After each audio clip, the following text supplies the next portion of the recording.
We all agree that the rapture of the church is the next major event in God's plan, linked to prophecy. There are no more prophecies to be fulfilled before this event. It is on the verge of happening and could happen at any moment. In fact, it is only by God's grace and mercy that it has not occurred until now.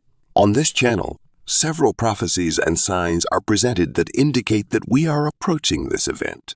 However, although there is no clear evidence of the rapture, there is at least one significant sign indicating its proximity. This indicator is related to the status of preparations for the construction of the next Jewish temple on the Temple Mount in Jerusalem. Rabbi Nachman Kahan, a prominent rabbinic leader born in 1937 in Jerusalem, holds to the belief that a temple will be erected on the Temple Mount in his lifetime. He argues that everything is ready for the construction of the temple, remembering that, to date, the world has only witnessed the existence of two Jewish temples. The first, built by King Solomon on the Temple Mount, stood for 390 years before being destroyed by the Babylonians in 586 BC. The second, built after the Babylonian captivity on the same site, stood for 585 years before being destroyed by the Romans in 70 AD. The temples of Jerusalem, witnesses to the rich history and spirituality of the Jewish people, played crucial roles in different eras. The first of these magnificent temples, erected under the direction of wise King Solomon on the Temple Mount, represented the ultimate expression of the religious devotion of the Kingdom of Israel. Opened in the 10th century BCE, this sacred site lasted for 390 years, a period marked by significant events and religious practices centered on the majestic structure. However, the grandeur of Solomon's temple came to a tragic end in 586 BC, when Babylonian forces led by Nebuchadnezzar I.E. invaded Jerusalem and destroyed the sanctuary, sending the Jews into Babylonian exile. After decades of captivity, a new phase in the history of the temples of Jerusalem unfolded. The return of the Jews to their homeland after the Babylonian captivity marked the beginning of the construction of the second temple in the same place where the first had stood. This new sanctuary, completed in the 5th century BCE, witnessed not only physical reconstruction, but also a spiritual rebirth. During the reign of Herod the Great in the 1st century BCE, the Second Temple was expanded and renovated, taking on a grandeur that rivaled that of its predecessor. However, tragedy once again struck the temples of Jerusalem. In 70 AD, the Roman legions, commanded by General Titus, invaded Jerusalem and destroyed the Second Temple. This event, known as the destruction of Herod's temple, marked one of the darkest moments in Jewish history. The fall of the Second Temple not only sealed the fate of the Holy City, but also had profound effects on the Jewish diaspora, shaping Jewish spirituality and culture for centuries to come. The temples of Jerusalem, in their constructions and destructions, became powerful symbols of perseverance, faith, and resilience. The scars left by these events still resonate today in the collective memory of the Jewish people, highlighting the importance of these shrines in the unique trajectory of Jewish religion and civilization. Divine scriptures predict the existence of a Jewish temple when Anti-Rabbi Kahane instructs all those who lead this reconstruction effort. His disciples, responsible for starting the Temple Institute in 1987, located in the Jewish quarter of the Old City of Jerusalem, have trained individuals for temple service and gathered all the necessary utensils, including the show table, the altar of incense, and the golden lampstand. There is a widespread belief that the original menorah, a 7-branched candelabrum, was taken to Rome after the destruction of the Second Temple. The Temple Institute has meticulously recreated this piece and also claims to know the location of the Ark of the Covenant, which was last seen in Solomon's temple.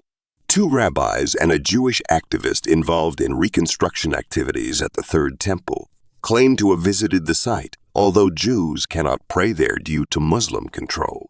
Rabbi Glick urges the Jewish community to join forces and dedicate themselves fully to visiting the holy site, focusing on rebuilding the temple. Temple Mount devotee Gershon Solomon already has a cornerstone ready for when construction begins. A training center has been instructing men believed to be from the tribe of Levi and the priestly lineage on how to serve in the upcoming temple for the past 25 years. Rabbi Kahane, who received the first set of priestly robes, keeps them ready in his closet to wear immediately. Years of research went into making these garments, as using special linen fibers imported from India, and overseas trips were undertaken to obtain the correct colors. The precise shade of blue, lost since the destruction of the Second Temple, was identified by the non-profit organization Pelticleclet as the Hexaplex trunculus mollusk found in the Mediterranean Sea. Furthermore, the 4,000 harps needed for temple music are about to be completed by the artisans of the House of Harer. Rabbi Joel Kieran believes the third temple will be built following the details outlined in Ezekiel 40:46. Before that, however, the Jewish people will build a less extravagant structure, similar to what they did with the Second Temple 2,500 years ago. Prophecy in the divine scriptures points to the need for a Jewish temple to be erected when the Antichrist rules the world. He will desecrate the temple, forcing the Jewish people to leave it by remaining faithful to God and refusing to worship the Antichrist. Jesus confirmed Daniel's prophecy in his sermon on the Mount of Olives, calling the desecration an abomination of desolation, stating that it has not yet occurred. One day, the Messiah Jesus will return to Jerusalem and build his temple on that piece of land, ruling the world from this millennium temple, vividly described in Ezekiel 40:40. So far, nothing built fits Ezekiel's description, not the tabernacle, not Solomon's first temple, not even the second temple dedicated by Zerubbabel and magnificently restored by Herod the Great. Not even the structure designed in today's plans will be that temple. This structure will be the tribulation temple, operating in the middle of the 7-year period known as the time of Jacob's trouble. However, there is one main obstacle to the construction of the third temple, the Muslim building whose dome is covered in gold, the Dome of the Rock, which occupies the Temple Mount. Although it is not a mosque, it is an Islamic building. Some suggest that a Jewish temple could coexist alongside the Dome of the Rock, both sharing the Temple Mount. However, many leaders in the Reconstruction movement believe that the Dome of the Rock will have to be removed. When asked how they plan to do this, they state that they have no set plan, leaving that detail to the Messiah, but they want to be ready to start building when he opens the way. Are you prepared for the rapture of the church? If so, live purely and productively so that you are filled with joy as you hear the glorious trumpet sound of God calling us home. The daily expectation is that this will be the day, in light of everything that is happening in preparation for a Jewish temple on the Temple Mount. We must keep our ears open to the cry of the Lord, the voice of the archangel, and the trumpet of God. Did you like the content? So don't miss the next news. Subscribe to the channel, leave your like, and activate the bell to receive all notifications. This way, you will stay up to date with everything we are preparing for you. We count on your participation.